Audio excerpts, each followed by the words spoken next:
We live in particularly at the moment when the world is so, catastrophic, I suppose, and we are in the middle of a climate catastrophe. There's no doubt about this. Can we?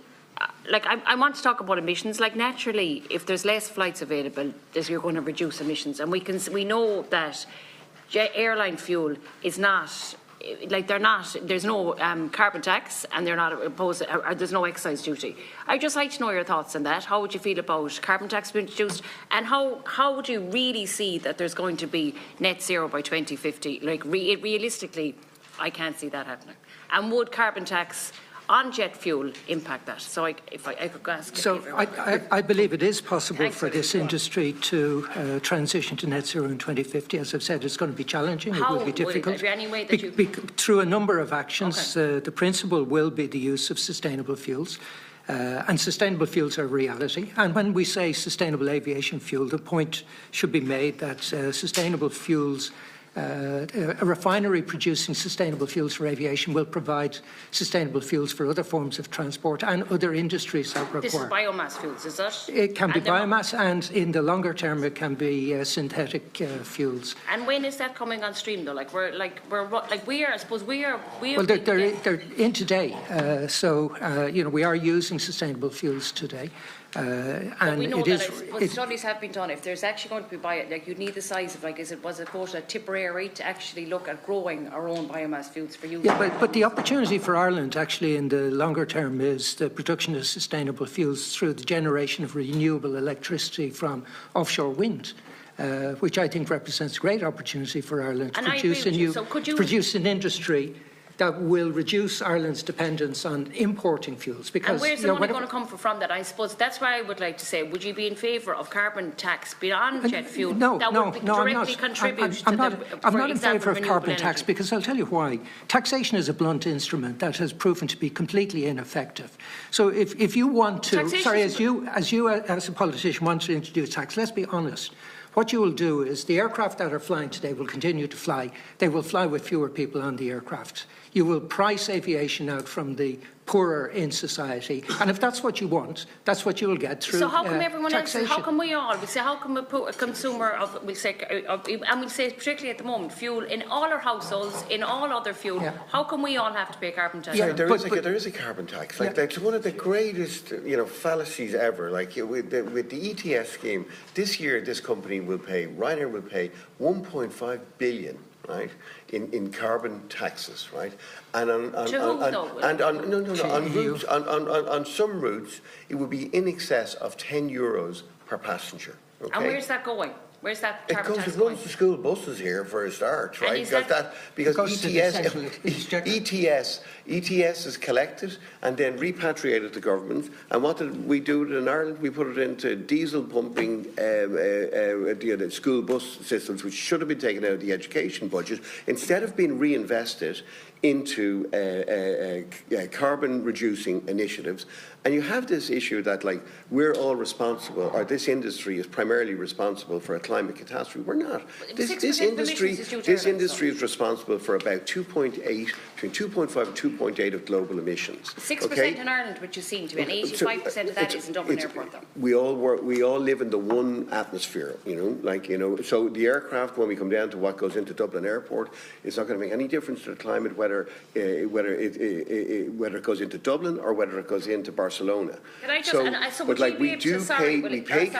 we pay rapacious carbon taxes at the moment, and actually we let our friends here who we met this morning from A4A here, who don't pay emissions trading coming in for various different reasons. The same with the Gulf carriers coming into Europe, and we go around shooting ourselves. They're the lobbyist group there are big companies, I suppose, that are opposed to carbon tax, and I think that hold on, I can't let you. Look, we are paying 1.5 billion euros this year in carbon taxes. Yeah. So is that under the European Union energy various different, there's taxes all over Europe, environmental taxes in different countries. Air passenger duty, emissions trading, international aviation. And in Ireland, though, I suppose part of the passenger, and I suppose I live in the west of Ireland, and I live in airport, and I know that the cap was introduced in the first place was part of it that was going to be balanced development. And I suppose what I would love to see,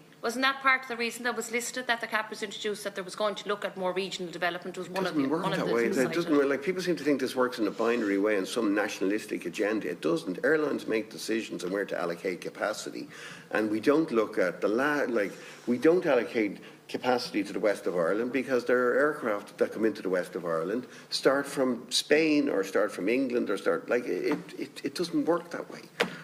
And I suppose, in fairness to Ryanair, we have options in the west of Ireland. But I'd love to find out from Aer Lingus, is there options to expand more routes within the west of Ireland? In Ireland? Limited, and where they exist, we take them. But I'd like to come back to your core point about the decarbonisation, because I think that's the debate that Ireland should be having. If we bring in carbon taxes, fuel taxes, that's just shooting Ireland in the foot again. We shouldn't be. But let me talk about the decarbonisation. Sustainable aviation fuel exists. We use it. As IAG, we're one of the biggest users of it globally, and we believe in decarbonisation of this industry. So what Ireland should be doing is, how do they get a huge slice of this industry as it develops? There's an opportunity for jobs, there's an opportunity for economic contribution as the future industry that doesn't yet exist, that takes the power and the amount away from the Middle East and the oil-producing nations. That's what we need to get into. I agree we need a national policy that develops sustainable aviation fuel that we all benefit from, that allows the connectivity that we will all need to enjoy, that supports the economy and brings benefit from participating in industry that is fledgling, but it exists, the technology is proven, it needs to grow at scale. That's where the debate should be.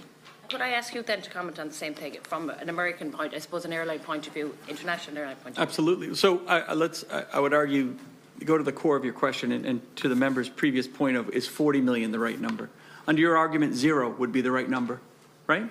If your argument is every additional airplane is a degradation to the environment, then theoretically, I guess we should go to 0. Or is it 30 million? Or is it 50? Or are you going to use biomass fuels? Is there going to be a transition to actually having biomass fuels? Or pay it the offset to it, like so every my other members, above and beyond any carbon taxes, which, as the other folks have testified here, are a blunt, lazy instrument in terms of promoting strong environmental changes.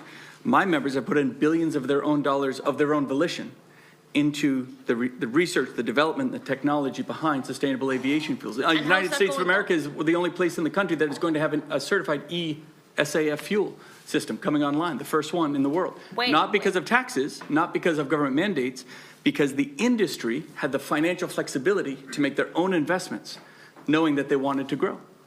Just for the good, is it that for the greater good to bring down global emissions? Oh, of course, that's always, yeah, but not just in the airline industry, in all the different industries. Yeah, of course. So, and you don't think carbon tax has anything to do with that? No, in fact, I would argue what you potentially do with reducing the number of flights here, when you look at the billions of dollars that would be pulled from your economy, as a former governor, I can tell you, one of the best instruments wasn't taxes, but subsidies. Right, the ability for the government to help make investments, and that all stops. That all comes to a grinding halt. No society that is pulling back on their economic growth can keep piling more opportunity financially into the environment. I was an environmental engineer from MIT. I did it for 12 years. But there is the argument, I suppose, and you've heard this from many people here, that the environmental or the economic impact isn't seen as, like, from, we'll say the Central Statistics Office is there other external bodies like the RSI or any other reports to show that economic activity has decreased since the cap was put in place? I know that has been discussed here already. The cap has not been implemented. I know that. So, yeah. But if you look at growth in GDP in Ireland or GNI or whichever you think is the appropriate measure, it pretty much mirrors the growth in passengers at Dublin Airport. So you could say Dublin Airport has grown because the economy has grown, or you could say the economy has grown because Dublin Airport has grown. I think the two are completely interlinked. Thank you.